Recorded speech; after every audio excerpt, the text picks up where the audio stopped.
का नागरिक हो या भारत के ड्राइवर हो या भारत के कोई भी व्यक्ति हो, कितने लोग चाहते हैं कि भारतीय ड्राइवर के लिए सुरक्षा कानून बने या ड्राइवर आयोग बने या 1 सितंबर ड्राइवर दिवस लागू हो। उसके लिए हम सिग्नेचर अभियान संपूर्ण कश्मीर से लेकर कन्याकुमारी तक हमारी टीम चालू करने जा रही है। इसकी सूचना हम लोग आप लोग को प्रदान कर रहे हैं और साथ साथ में ये भी सूचना देना चाहता हूं कि भारत के सभी मीडिया बंधु का भी, आप जैसे सभी लोग जानते होंगे, कुछ लोग नहीं जानते तो उनको भी बताना चाहता हूं कि ऑल ड्राइवर कल्याण संघ भारत एक ऐसी संगठन है जो कि सभी समुदाय को, सभी धर्म की और सभी डिपार्टमेंट के लोगों को साथ में सम्मान करता है। उनमें से आते हैं हमारे मीडिया बंधु जो कि गरीबों की आवाज उठाते हैं और इनकी समझते हैं। आप भारतीय ड्राइवर के साथ सौतेला व्यवहार क्यों करते हैं? मेरे को यह नहीं समझ में आ रहा। क्या भारत का ड्राइवर इस देश का नागरिक नहीं? क्या भारत में ड्राइवर अपना योगदान नहीं देता है? क्या टैक्सी नहीं चलाता है, बस नहीं चलाता है, ट्रक नहीं चलाता है?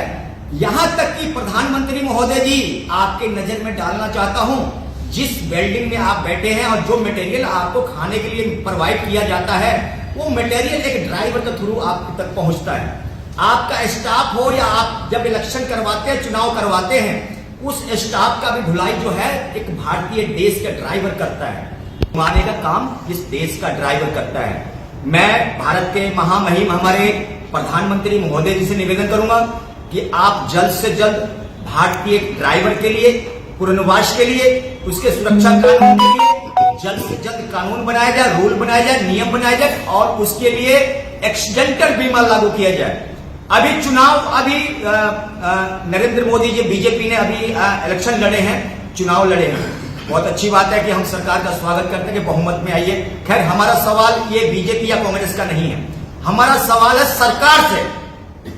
जब सरकार ने कह दिया कि हां हमारी सरकार आएगी तो हम भारतीय ड्राइवर के लिए, हमारे नितिन गडकरी साहब का भी बयान सुना, हमारे प्रधानमंत्री जी ने अपनी घोषणा पत्र में, बीजेपी ने अपनी घोषणा पत्र में भी शामिल कर रखा है।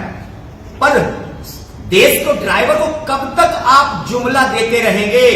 आज इसी विषय पर कहना चाहता हूं, अब ये देश का ड्राइवर जागरूक हो चुका है। वो 78 साल पीछे ना जाए, नहीं तो जिस दिन इस देश का ड्राइवर सड़कों पे आ गया, उस दिन आप स्वयं कहेंगे, मेरे भाइयों, बंधु, मेरे प्यारों, गाड़ियां चलाइए क्योंकि देश मजबूरी से गुजर रहा है। मैं चाहता हूं कि देश के प्रधानमंत्री का सम्मान मेरा सम्मान है।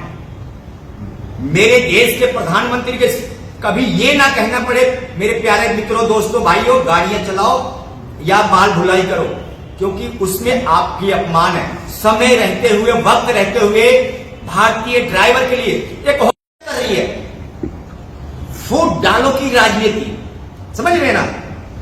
टैक्सी वालों के लिए अलग कुछ बना दिया, ट्रक वालों के लिए कुछ अलग बना दिया, ऑटो वालों के लिए कुछ अलग बना दिया। जब ड्राइविंग लाइसेंस एक है, देश में कानून एक है, संविधान एक है, रूल एक है, एक्ट एक है, तो आप अलग अलग पॉलिसी क्यों बना रहे भाई? ये तो आपस में भाई भाई में लड़वाने वाली काम हो गई, भाइयों में लड़वाने वाली काम हो गई ना। ये तो गलत बात है। आप एक पॉलिसी निकालो और वही पॉलिसी बस वालों को भी काम है, टैक्सी वालों को भी काम है, ऑटो वालों को भी काम है, और ट्रक वालों को भी काम है। ऐसा कोई पॉलिसी निकालना चाहिए भारत सरकार को। क्या भारत सरकार के पास कोई ऐसा कोई मार्गदर्शन नहीं है क्या कि जो ये बता सके? ये तो आपस में, वो टैक्सी वालों को अलग पॉलिसी निकाले तो वो आपस में लड़ते रहते हैं, अरे उसके लिए निकल के मैं क्यों जाऊं, उसके लिए निकल के मैं क्यों जाऊं। वो फूट डालो की राजनीति, यानी ये सौतेला व्यवहार नहीं चलेगा।